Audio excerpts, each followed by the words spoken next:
Hi guys, welcome to another video. And today guys, ang topic natin ay yung Toshiba refrigerator inverter. Okay, so maganda ba guys yung Toshiba inverter?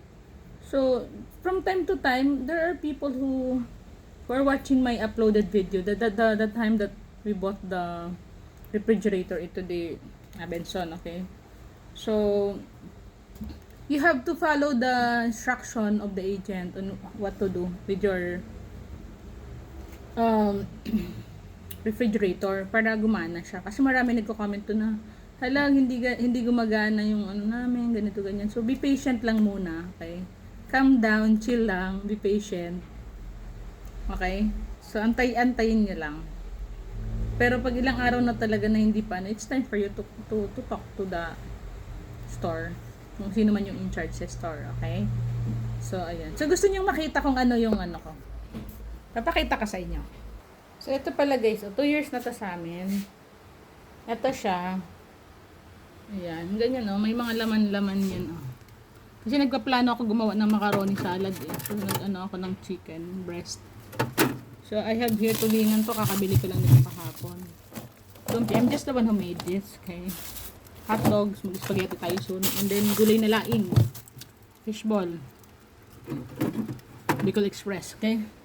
So, here are the butters. I'm using this when I do the baking. Yan lang laman guys. Hindi ako nag-stock ng marami. Kasi, mas okay na yan. Then, dito naman sa baba.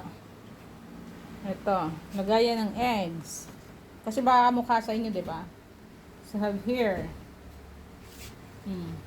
Diretso na tayo ref tour. Refrigerator tour. Ayan. Mga mayonnaise. Mga tubig-tubig. Ayan. So, ganyan siya guys. Ayun o. Doon bumubuga ng ano. Ito, we have caldereta. Ito na ito. The pastil, the gulay na santol, the laing, the pork sisig. Ayan, marami akong mga stock dyan guys. The toge, okay? Ito, cheese slice. So, what's inside the ano? Ayan. Mga prutas. We have dragon fruit. We have the pear. Ayan, we have the lemon. So, alam nyo guys, ganito yung ginagawa ko kasi sobrang lamig talaga niyan guys eh. So, kumukuha ako ng mga ano, ito mga ganito, tinatakpan ko yan para hindi siya maluluto kasi guys yung mga prutas nyo pag walang ganito. So, make it sure na ready kayo ng ganito para eliminate guys yung ano eh, yung lamig. Ganyan. Pag sobrang lamig talaga yan guys, minsan naluluto yung mga fruits doon. Kaya ganyan ang diskarte ko guys ha. Nilalagyan ko ng ganitong papel. Okay, so alright din lang naman guys ang laman eh. Ganyan nakaliit. Ito mga extra mga rice yan. Ito na to. Fish. Matambaka fish. Itong sabaw to eh. Sinigang with ano. So ganyan lang guys. Okay? So yun guys. So far, so good. Wala pa ako na-encounter na problema. Magti 3 years na ang aming Toshiba. So, ingatan nyo lang din yung pagbukas sa RAM para magtagal talaga siya. Okay?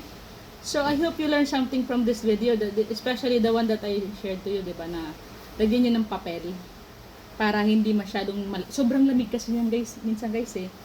Na-experience ko na yan na naluluto yung mga gulay. Like, minsan may ampalaya akong nakalagay doon, ano-ano yung mga like banana, 'di ba, yung lakatan. Kaya yun may lakatan ako doon, 'di ba, naka-plastic pa para ano, hindi siya maluto agad. Okay? So Ben, thanks for watching. Like and subscribe if you haven't made yet. Love you all.